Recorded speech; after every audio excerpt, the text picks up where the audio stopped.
Hello guys, welcome to my YouTube channel. কেমন আছো তোমরা? এখন আমরা কথা বলবো হচ্ছে ইন্ডিয়ান এবং ইন্টারন্যাশনাল সিনেমার বেশ কিছু লেটেস্ট আপডেটস নিয়ে। চলো ভিডিওটা শুরু করা যাক। আজকে সবথেকে প্রথম যেটা আপডেট সেটা হলো পুষ্পা 2 থেকে। তো কালকেই এরকম খবর উঠে এসেছে যে পুষ্পা 2 পোস্টপোন হচ্ছে। তো পুরোপুরি এটা এখন মেকার্সের তরফ থেকে অফিসিয়ালিভাবে জানানো হয়নি এখনও পর্যন্ত যে পুষ্পা 2 সত্যি মানে পোস্টপোন হচ্ছে।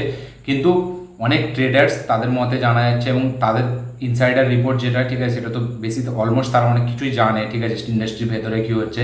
তো তাদের মতামত অনুযায়ী যে এই সিনেমাটি পোস্টপোন হচ্ছে এবং এখন এই শোনা যাচ্ছে যে এই সিনেমাটি ডিসেম্বরে রিলিজ দেওয়ার মেবি রিলিজ হতে পারে, ঠিক আছে। এই সিনেমাটি ডিসেম্বর মাসে, কারণ পুষ্পা যেরকম ক্রিসমাসে রিলিজ হয়েছিল সেরকমই এই সিনেমাটিও ক্রিসমাসে রিলিজ করার প্ল্যান করছে মেকার্সরা, হয়তো এরকমই মানে আপডেট উঠে আসছে ইনসাইড রিপোর্ট থেকে। তো দেখা যাক সেটা কী হয়। এবং আমারও কোথাও না কোথাও কি এটাই মনে হয়, যদি 15ই আগস্ট থেকে মেবি এই সিনেমাটি পোস্টপোন হয় তাহলে কিন্তু এই সিনেমাটি ডাইরেক্ট ডিসেম্বরে রিলিজ হবে, কারণ পুষ্পা ডিসেম্বরে রিলিজ হয়েছিল। দেখা যাক এবার কী হয় সেটা, এবং মেকার্সরা কী ডিসিশন নেয়, কবে কি এটা অফিসিয়াল মানে ঘোষণা করে যে এই সিনেমাটি পোস্টপোন হচ্ছে, সেটাও দেখার বিষয়। তো দেখা যাক সেটা কী হয়। এবং আজকে পরের আপডেটটা হলো এই 15ই আগস্ট রিলিজ ডেটটাকে নিয়েই। তো সবথেকে প্রথম যে সিনেমাটি আসার কথা ছিল পুষ্পার সাথে সিঙ্গাম এগেন, তো এটা যখন পোস্টপন হয় মানে এই পুষ্পাটা, সে অনেকজন ভেবেছিল যে সিঙ্গাম 3 হয়তো এই ডেটে আসবে ইন্ডিপেন্ডেন্স ডেতে, ঠিক আছে, কিন্তু সেইটা এখন হচ্ছে না, ঠিক আছে। এটা অনেকজন ভেবেছিল কিন্তু এটা পুরোপুরি ভুল। অজয় দেবগান জানিয়েছে সিঙ্গাম 3-র কাজ এখনও অনেক বাকি, এখনও চলছে এবং কোনোদিনই তারা এই সিনেমাটি ইন্ডিপেন্ডেন্স ডেতে আনবে না। এবং এই সিনেমাটি খুব ভেবে চিন্তে ধরে ধারে কাজ হবে, মানে একদম যত্ন নিয়ে। তাই জন্য এই সিনেমাটি পরেই রিলিজ ডেট হবে, মানে ইন্ডিপেন্ডেন্স ডেতে হবে না, হয়তো দিওয়ালি হতে পারে। দেখা যাক সেটা কী হয়। কিন্তু এটার মানে এই নেই পুষ্পা 2 সরে গেছে বলে যে সিঙ্গাম এগেন মানে 15ই আগস্ট আসবে, এরকম কোনো ব্যাপারই না। এবং তার সাথে সাথে বলে রাখি 15ই আগস্ট নিয়েই, ঠিক আছে, যে জন আব্রাহামের বেদা এবং তার সাথে সাথে অক্ষয় কুমারের খেল খেল মে, এই দুটো মানে সিনেমা রিলিজ হতে যাচ্ছে 15ই আগস্টে এখনও পর্যন্ত। কারণ খেল খেল মে সেই সিনেমাটি অফিসিয়ালি জানানো হচ্ছে যে 15ই আগস্টে রিলিজ হবে। তো এখন জন ভার্সেস অক্ষয় কুমার সেই 2019-এ বাটলা হাউস হয়েছিল মিশন মঙ্গলের সাথে, ঠিক আছে। তার আগে হয়েছিল 2018-তে গোল্ড ভার্সেস সত্যমেব জয়তে একবার হয়েছিল। তো ফাইনালি এত বছর পর তারা আবার এই ক্লাসে আসছে, জন আব্রাহাম ভার্সেস অক্ষয় কুমার। দেখা যাক এই ক্লাসটায় কে যেতে, বেদা ভার্সেস খেল খেলমে, ঠিক আছে। দেখা যাক এটা কি হয়। তো 15ই আগস্টের দিকে এখন সবাই তাকিয়েছে যে ফাইনালি কোন সিনেমাটি রিলিজ হবে, কোন সিনেমাটি ক্ল্যাশ হবে কার সাথে, ঠিক আছে। তো এটা নিয়ে বিশাল একটা, যেমন কিছুদিন আগে সাউথ থেকে উঠে এসেছিলো, যেমন সেপ্টেম্বর মাসে 27 সেপ্টেম্বর সেখানে ওজি সরে গেছিলো, ওজি পোস্টপন হয়ে গেছে 25-এ মানে 2025-এর জন্য। সেখানে দেবরা এসছে। হ্যাঁ বলে রাখি, দেবরা এখন অফিসিয়ালি কনফার্ম হয়ে গেছে যে 27 সেপ্টেম্বর আসছে এই সিনেমাটি। এবার দেখা যাক শিবা কার্তিকের আমারান সেটা কবে আসে, এবং তার সাথে সাথে লাকি ভাস্কর যেটা দুলকার সালমানের, সেই সিনেমাটির এবার অফিসিয়াল ডেট কবে হয় এটা দেখার বিষয়। দেবরা কিন্তু এখন অফিসিয়ালি 27 সেপ্টেম্বর আসছে, এটা তারা মেকার্সরা জানিয়ে দিয়েছে। দেখা যাক এবার কী হয়। 27 সেপ্টেম্বরে কি একটা বড় ক্লাস দেখা যায়, তার সাথে সাথে 15ই আগস্টে কি একটা ক্লাস দেখা যায়, এটাও দেখার বিষয়। দেখা যাক এইগুলো ফাইনালি কোথায় গিয়ে দাঁড়ায়। পরের ব্যাপারটা হচ্ছে বর্ডার 2-কে নিয়ে। তো সানি দেওয়ালের বর্ডার, ঠিক আছে, সেই সিনেমার সিকুয়েল আসতে চলেছে 27 বছর পর।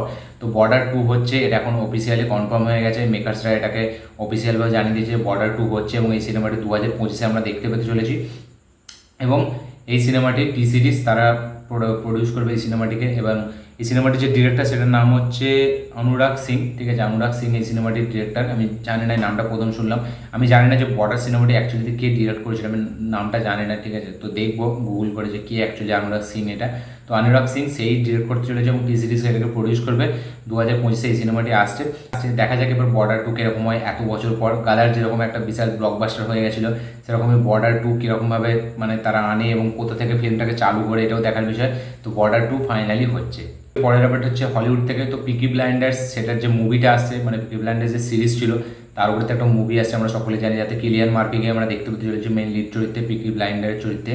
শোনা যাচ্ছে এই সিনেমাতে রেবেকা ফার্গুসনকে আমরা একটি খুবই গুরুত্বপূর্ণ চরিত্রে দেখতে পেতে চলেছি। ইয়েস, রেবেকা ফার্গুসন সেই সিনেমায় থাকতে চলেছে গুরুত্বপূর্ণ চরিত্রে। এবার দেখা যাক সেই রোলটা কি, মানে কোন রোলটা হয়, কোনো নায়িকার চরিত্রে না কোনো সাইড ক্যারেক্টার, এটাই দেখার বিষয়।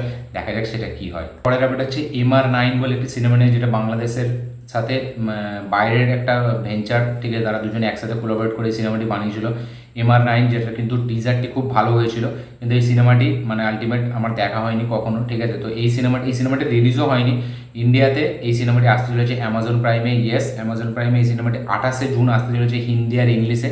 ইয়েস, হিন্দি আর ইংলিশে এই সিনেমাটি আমরা 28শে জুন থেকে দেখতে পেতে চলেছি অ্যামাজন প্রাইমে। দেখা যাক এবার সিনেমাটি কীরকম হয়। সিনেমাটি দেখার জন্য আমি বেশ এক্সাইটেড ছিলাম, কারণ এর ট্রেলারটি খুব ভালো হয়েছিল। এবার এটা বাইরের সাথে বাংলাদেশের ভেঞ্চার একসাথে তারা কাজ করেছে, যেরকম এখন আমাদের ইন্ডিয়াতে কলকাতার সাথে যেরকম কাজ হচ্ছে, ঠিক আছে, সেরকমই কাজ হচ্ছে। এটা মনে হচ্ছে যতটা মেবি মনে হচ্ছে থাইল্যান্ড না কার সাথে কোলাবোরেট করে এটা করা হচ্ছে আমি এক্স্যাক্টলি জানি না, কিন্তু MR9 বলে এই সিনেমাটি অ্যামাজন প্রাইমে আসছে 28শে জুন।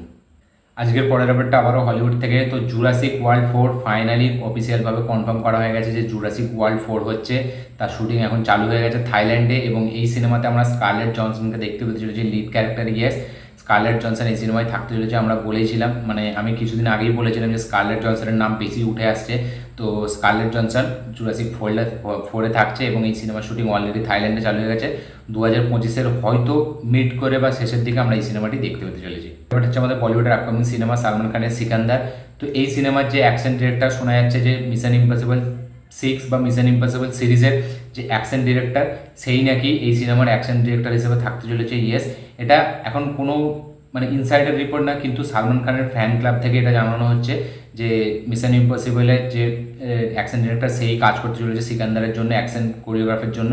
তো দেখা যাক অ্যাকশন ডিরেকশনটা কীরকম হয়, কারণ মিশন ইম্পসিবল যে অ্যাকশন মানে সেটা তো আলাদাই লেভেলের স্টাইলাইজেশন আছে তাতে। এবার দেখা যাক সেটাই কি সিকান্দার আমরা দেখতে পাই, এবং মেকার্সরাও এটা অফিসিয়ালভাবে কবে কনফার্ম করে এটাও দেখার বিষয়। তো শোনা যাচ্ছে এরকমই, তার ফ্যান ক্লাব থেকে জানানো হচ্ছে সালমান খানের যে মিশন ইম্পসিবলের অ্যাকশন ডিরেক্টরকে এখানে হায়ার করা হবে, দেখা যাক।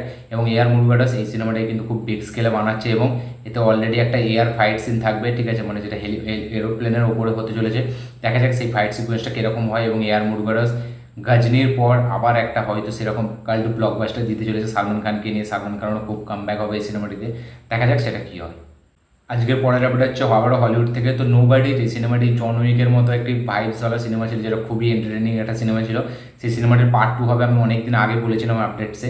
তো শোনা গেছিলো যে এই সিনেমাটির শুটিং এবছর শেষের দিক থেকে চালু হবে, কিন্তু এই সিনেমার শুটিং চালু হতে যাচ্ছে আগস্ট থেকে। ইয়েস, আগস্ট মাস থেকে এই সিনেমার শুটিং চালু হতে যাচ্ছে, হয়তো 2025-এর মিড করে আমরা এই সিনেমাটিকে দেখতে পেতে চলেছি। দেখা যাক সেই ডেটটি কবে হয়। আজকের পরের আপডেট হচ্ছে আলিয়া ভাটের একটি আপকামিং সিনেমা নিয়ে, যেটার নাম হলো জিগরা, যেটাকে ডিরেক্ট করেছে পাসানওয়ালা। তো এই সিনেমাটি এবার ফাইনালি 11ই অক্টোবর রিলিজ হতে চলেছে। ইয়েস, এটা অফিসিয়ালি কনফার্ম হয়ে গেছে যে 11 তারিখ এই সিনেমাটি আসতে চলেছে। এবং আজকের পরের আপডেটটা হলো জুনায়েদ খানের আপকামিং সিনেমা মানে মহারাজা, ঠিক আছে। তো এই সিনেমাটি 14 জুন নেটফ্লিক্সে মুক্তি পাওয়ার কথা ছিল। এবারটি নিয়ে এখন কন্ট্রোভার্সি হচ্ছে যে বজরং দল মানে হিন্দুত্ববাদীদের যারা বজরং দল আছে, ঠিক আছে, তাদের মতে এই সিনেমাটিকে ঠিকভাবে দেখানো হবে না এবং এতে যারা ধর্মীয় গুরু, ঠিক আছে, তাদেরকে মানে ভুলভালভাবে দেখানো হবে, এটা তাদের মতে এটাই বলে এই বজরং দলটার মতে। এবং অলরেডি নেটফ্লিক্সে এটা হ্যাশট্যাগ একটা মানে এই সিনেমাটিকে বয়কট করার একটা ব্যাপার উঠেছে। তো দেখা যাক, এরকম ধর্মীয় যে সিনেমা আসলে সেরকম প্রায় হয়, প্রায় সব কিছু উঠে আসে, কিন্তু পরে আবার দেখা যায় সেই সিনেমাটি একটা বিশাল বড় ব্লকবাস্টার হয়, ঠিক আছে। দেখা যাক এবার এই সিনেমাটার সাথে কী হয়। তো 14 জুন এই সিনেমাটির মুক্তির ডেট, দেখা যাক সেটা ফাইনালি হয় নাকি এবং এই কন্ট্রোভার্সিটা কতদিন চলে এটাও দেখার বিষয়। এবং ফাইনালি মেকার্সরা কী ডিসিশন নেয়, কী এটাকে সলভ করে কীভাবে, এটাও দেখার বিষয়। দেখা যাক সেটা কী হয়। তো এই ছিল আজকে টোটাল আপডেটস, ইন্ডিয়ান এবং ইন্টারন্যাশনাল আপডেটস। এই আপডেটগুলোর মধ্যে কোন আপডেটটা পেয়ে আপনারা বেশি এক্সাইটেড অবশ্যই কমেন্ট করে জানাবেন। আমার এই ভিডিওটি ভালো লেগে থাকলে লাইক শেয়ার কমেন্ট করে দিন। চ্যানেলটি নতুন হলে চ্যানেলটিকে সাবস্ক্রাইব করুন, বেল আইকনটি প্রেস করতে ভুলবেন না। দেখা হচ্ছে পরের ভিডিওতে, ততক্ষণের জন্য বাই।